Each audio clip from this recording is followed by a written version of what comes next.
Introduction. Once upon a time, a king called Sudarshana was ruling Pataliputra. The sons of the king did not care for their studies. They were always engaged in sports and other kinds of entertainment. King convened a meeting of the Pandits of his court. My sons have no education. They were always engaged in evil deeds. I request you to teach ethics to my sons and make them educated. Listening to the king's words, Vishnu Sharma came forward to educate the king's sons. The prince curiously asked him to tell stories. Vishnu Sharma began to tell them the little sparrow and the big elephant. Long ago, a sparrow and her husband were living in a thick forest. They worked hard and built a beautiful nest on the branch of the tree. She-sparrow settled over those eggs very comfortably. One day, a wild elephant passed by the tree. He was a young, strong beast. While the elephant was passing by the tree, here the sparrows built their nest. His shout stung, broke the branch on which sparrow had their nest. The nest fell to the ground and the sparrow's dear eggs were crushed. The sparrow told her husband, I must surely take revenge on the elephant for his rude behavior. The she-sparrow had 3 friends, a gnat, a woodpecker and a frog. She set out to meet her friends and ask for help. The frog, a plan to trouble the elephant, told everyone was delighted with the plan. All the friends of the sparrow played their parts meticulously, and the elephant fell into the pit, trumpeting in a gush.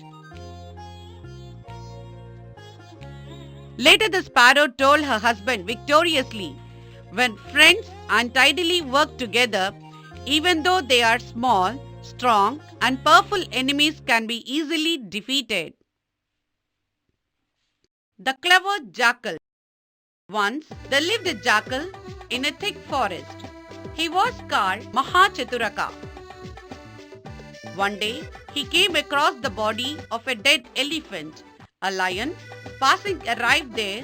The jackal said very humbly, "Oh Lord, I was keeping watch over this excellent elephant for you." Lion said, "Thank you very much. But don't you know that I never ate an animal killed by someone else? So take this elephant as my present to you." "Thank you very much for your kindness," said Jackal. After some time, a leopard came there. Then the jackal said to the leopard, "Uncle, he killed this elephant and ordered me to watch over it. And now he was gone to wash himself in the river." Leopard said, "Don't tell the lion that I have come here." Saying so, he ran away. After a tiger arrived there, the jackal said, "My dear sir, how come you look starved? Be my guest and feast here as much as you like." A lion had killed this elephant and appointed me to keep watch over him. Tiger said, "I don't want to eat it because the lion may kill me. I'm going." The tiger was tempted by the jackal's cunning talk. The foolish lion and the clever rabbit. Long ago, there lived a big lion in a thick forest. He used to hunt and kill a large number of animals every day. So all the animals were afraid of him. They wanted to find a way to put an end to this cruel killing by the king. One day, all of them met and resolved to meet the lion. "Great king," one of the animals said, "you need not hunt any animal. Instead, we send an animal as your food every day. Thus, all of us will be safe and happy." Then, Lion thought over the proposal. Then he said, "All right, I agree to your proposal. But You should not fail to send an animal one any day. If so, I will kill as many animals I like. The animals promised that they would not make him disappointed.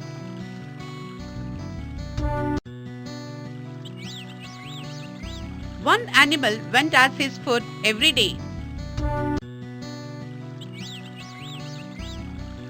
One day, a small rabbit turn came. The little rabbit was very clever. He prepared of a plan to save his own life and the lives of the other animals. He leisurely went to the den of the lion. The little rabbit politely, "Majesty, please listen to me. While we were on the way, another lion stopped us and killed and ate 5 of us." The lion did not believe his words. "Another lion? Where is he? Would you show him to me?" cried the lion. "He might be where here." On seeing coming this way, "He might have jumped into the well," said the little rabbit. The lion went to the well and looked into it. There he saw the reflection of his own image in the water. He felt that another lion. He roared loudly. The lion jumped into the well to kill the enemy and fell into the water and died. The little rabbit reached home. His parents and the other animals felt relieved of the burden of feeding the lion. Foxes can never kill elephants. Long, long ago, a lion and lioness lived happily in a jungle. One day, the lioness gave birth to little cubs. The lion said to the lioness, "You must stay at home and look after the babies. I shall go out into the forest and get the food you all need." Every day, the lion brought home enough food by the hunting. One day, he found no animal to kill. While he was returning home, he found a baby fox. "I could not kill him because he is only a baby." "My dear," replied the wife, "I too cannot kill him. I have 2 babies like him. I shall treat him as my 3rd son." One day, a big elephant came into the forest. On seeing him, the cubs wanted to kill him. But the fox was frightened and cried.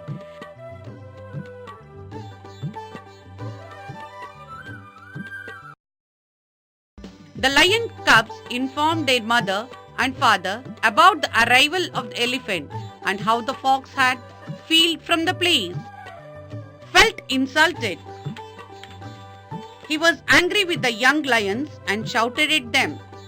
Said the lioness, "And you are also handsome and you have brains. But you see, nowhere foxes kill elephants." "What do you mean?" asked the fox. "You are not a lion, you are a fox. I took pity on you and brought up like one of my own children. My sons do not know that you are a fox. If they know this fact, then they will kill you and eat you up." The young fox was frightened and ran away quickly.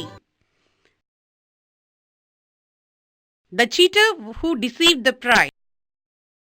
There was a priest in a city. He wanted to perform a sacrifice and bought a goat in a neighboring town. 3 cheaters saw the priest carrying the goat. They planned a trick to gain the goat. According to their plan, they went ahead and sat separately at a distance. The priest came near a cheater. Seeing the priest, the cheater said, "Alas, why are you carrying the dog on your shoulder?" "This is not a dog, this is a goat being carried for a sacrifice," said the priest and went forward. The second cheater sitting there also said as was said by the first one. With that, the priest got a doubt. He put the goat down and examined it carefully. Having decided that it was a goat, he kept it again on his shoulder. But he continued his walk with suspicion. The priest went forward. There the third one appeared and said as was said by the first and the second. Then the priest confirmed that the goat was a dog. He left it there. In order to wash out the skin of touching the dog, he bathed in the river and went home. The Creator. Once upon a time, there lived 4 friends. Three of them were so learned that they believed that there was nothing more to learn but what they looked as common sense. The fourth one was not so much learned as the three, but he passed a great deal of common sense. One day, the four friends discussed how they could earn money and better their living with the help of their learning. One of the learned men suggested that they should travel far and wide, seeing the world and meeting the people of different countries. During their travel, they would get the chance of winning the favor of kings and nobles. Thus, they could earn a lot of money. All of them agreed that it was a very good idea. The four friends started their journey. While they were passing through a dense forest, they found the bones of a dead animal laying on the ground. One of the four friends said, "Here we have got a chance to test our learning and wisdom. These are the bones of a dead animal." The first one said, "I know how to assemble the bones together." The second one said, "I know how to provide the animal with skin, flesh and blood." The third one said, "I know how to bring the animal back to life." So, the first one assembled the bones. The second one gave the skin, flesh and blood to the animal, while the third one was about to bring the animal to life. The fourth one shouted, "Stop! Don't bring it back to the life. It's a lion." The third learned man cried, "Do you think I can't bring a lion back to life?" "I can, and I will." "Please wait a minute," said the ignorant fellow and climbed a tall tree nearby. The third learned man brought the lion back to life. It was a big lion. It stood up and gazed at the three learned men and killed them. When the lion went away, the fool got off the tree and went home. A foolish friend. Once upon a time, a king had a pet monkey with him. The king loved his pet monkey very much. Whenever he trod in the palace gardens, he kept the monkey with him. One day, as usual, the king was walking in the garden. He found that snake was hiding in the grass and ready to bite the king. The monkey sensed the danger to the king. He leaped up and down and warned the king about the danger. The king was very much pleased by the loyalty and alertness of the monkey, so he decided to appoint the monkey as his personal bodyguard. The king asked him, "How can you have a monkey as your personal bodyguard?" Minister said, "Is only animal. He doesn't possess the wisdom and judgment that a human bodyguard would have." The king got angry. "My monkey loves dearly more than anybody. Moreover, he is extremely loyal to me." One day, when the king was taking rest in his bedroom, he told his monkey bodyguard, "I am very tired. I want to take a nice long sleep. I don't want to be disturbed by anybody. So, if anybody comes to disturb me, send them away." Shh, shh. He drove the flea away, but a few minutes later, the flea returned. The resolute fly flew back again after a few seconds, and the monkey decided to teach the annoying fly a lesson. He took the king's sword into his hands. Meanwhile, the buzzing fly sat upon the king's neck. The monkey brought the sword down suddenly in order to cut the flea into two. Alas!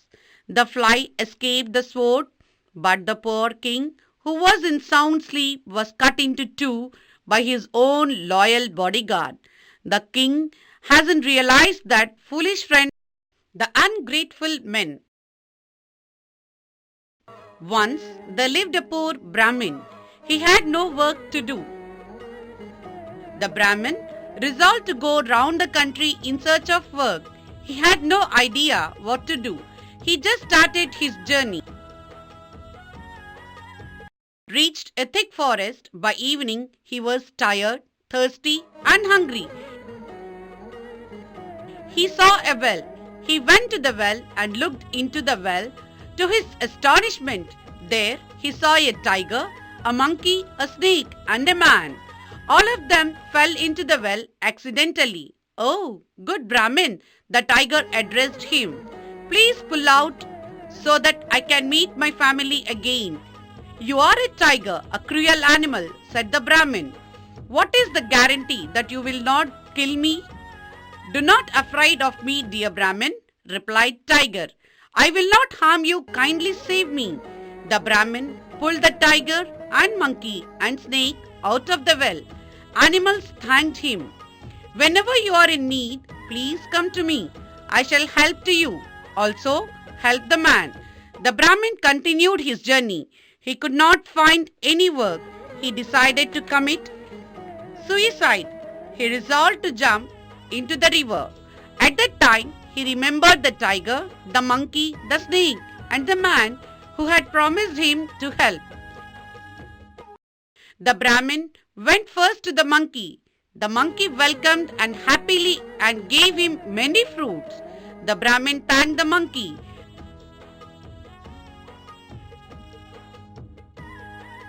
The Brahmin goes to the tiger's house. The tiger gave the Brahmin a gold necklace and some ornaments.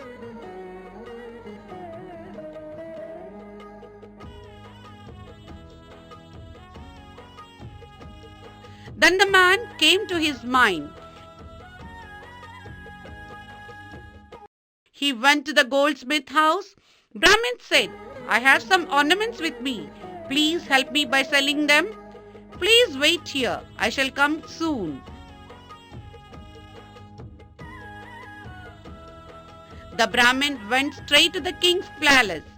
"Ornaments to me," and asked me to sell. I made the man wait at my house and I ran to the palace. The king ordered his soldiers. The soldiers arrested the Brahmin. The Brahmin affrighted. There was none to help him. Then he remembered the snake which had promised to help him. So he called out the snake. In no time the snake appeared there. "What do you want, dear Brahmin?" the snake asked. "Please help me," cried the Brahmin. Then the Brahmin narrated everything. "I know how to save you. I have a plan," said the snake. And last, king announced a great prize money to anyone could cure the queen. Many people tried to cure the queen, but no one succeeded. "I can cure the queen," the Brahmin said to the guards. The king and Brahmin took him to the queen's chamber. The Brahmin went to her bed and placed his hand on her forehead. Surprisingly, she opened her eyes and sat up. The power of poison left her body. The king was happy. The Brahmin narrated his whole story. From the day he left his house, he was kept in prison. The king was angry when he came to know what had been done by the goldsmith. He ordered to arrest the goldsmith. The king presented a large house and 1,000 gold coins to the Brahmin. The Brahmin brought his wife and children, lived happily.